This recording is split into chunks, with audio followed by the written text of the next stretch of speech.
औज़ुबिल्लाहि मिनश्शैतानिर्रजीम। बिस्मिल्लाहिर्रहमानिर्रहीम। अल्हम्दुलिल्लाहि रब्बिल आलमीन वस्सलातु वस्सलामु अला रसूलिहिल करीम व आलिहि तय्यबीन ताहिरीनल मअसूमीन व लअनतु अला आदाइहिम अजमईन। अम्मा बाद, मोहतरम नाज़रीन, अस्सलामु अलैकुम व रहमतुल्लाहि व बरकातुहू। मुहर्रम अल हराम जे ख़ुसूसी नशरियात सां गॾु तव्हांजी ख़िदमत में हाज़िर आहियूं। मौज़ू क़याम इमाम हुसैन अलैहिस्सलाम जे मक़ासिद में समाजी मक़ासिद सां गॾु सती नशिस्त सां तव्हांजी ख़िदमत में हाज़िर आहियूं। असां गुज़िश्ता नशिस्तनि में इहो बयानु कयो होसीं त मुस्लमाननि में ख़ौफ़ ऐं मुस्लमाननि जे रोज़गार जा दरवाज़ा बंदि कया विया, जंहिंजे करे मुस्लमाननि में तंगदस्ती ऐं बदहाली पखिड़िजी चुकी। अॼु असां जंहिं शइ खे बयानु कंदासीं, समाजी नुक़सान जेको क़याम इमाम हुसैन अलैहिस्सलाम जे खां पहिरीं जेके समाजी बुराई हुई, सभ खां वॾी इहा हुई जो कंहिंजी बि इज़त नफ़्स महफ़ूज़ न हुई। यानी शरीफ़ जेके इंसान हुआ उन्हनि जूं इज़तूं महफ़ूज़ न हुयूं।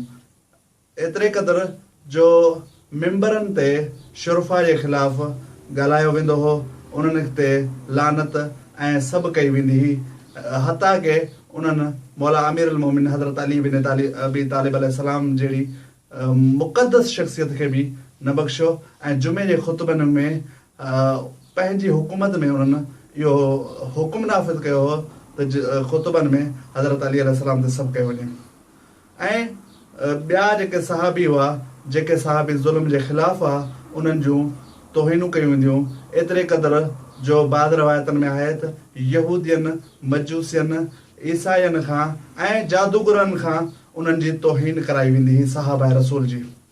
जेके सहाबी रसूल हुआ उहे बि पंहिंजी इज़त महफ़ूज़ न सम्झंदा हुआ। यानी बहरहाल उहो दौरु यज़ीद जो अहिड़ो दौरु हो जॾहिं कंहिं बि शरीफ़ को बि शरीफ़ पंहिंजो पाण खे महफ़ूज़ न सम्झंदो हो। जेके बि मुस्लमान हुआ को बि पंहिंजी इज़त, चाहे उहा इज़त नफ़्सी हुजे या पंहिंजी फैमिली जी इज़त हुजे, कंहिंखे बि हू महफ़ूज़ न सम्झंदा हुआ। एतिरे क़दुरु जो उन दौर में बदमाशनि खे, शराबियुनि खे ऐं ज़ानियुनि खे शरीफ़नि जे मथां फ़ौक़ियत ॾिनी वेंदी हुई हुक्मराननि जे नज़दीक, ऐं जेके जिस्म फ़रोश औरतूं हुयूं उन्हनि खे पाक दामना औरतुनि जे मथां फ़ौक़ियत ॾिनी वेंदी हुई ऐं इन औरतुनि खे मजबूर कयो वेंदो हो त हू जिस्म फ़रोशी कनि।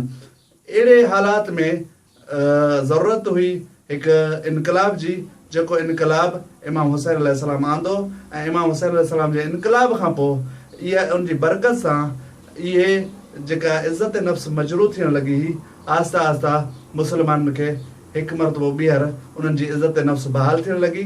ऐं एतिरे क़दुरु जो मुस्लमान हिन वक़्त ताईं इमाम हुसैन अलैहिस्सलाम जे क़याम जी बरकत सां मुस्लमाननि जी पूरी दुनिया में इज़त आहे। इंशाअल्लाह हाणे असां अॻे नशिस्तनि में क़याम इमाम हुसैन अलैहिस्सलाम जा दीनी मक़ासिद बयानु कंदासीं। वस्सलामु अलैकुम व रहमतुल्लाह।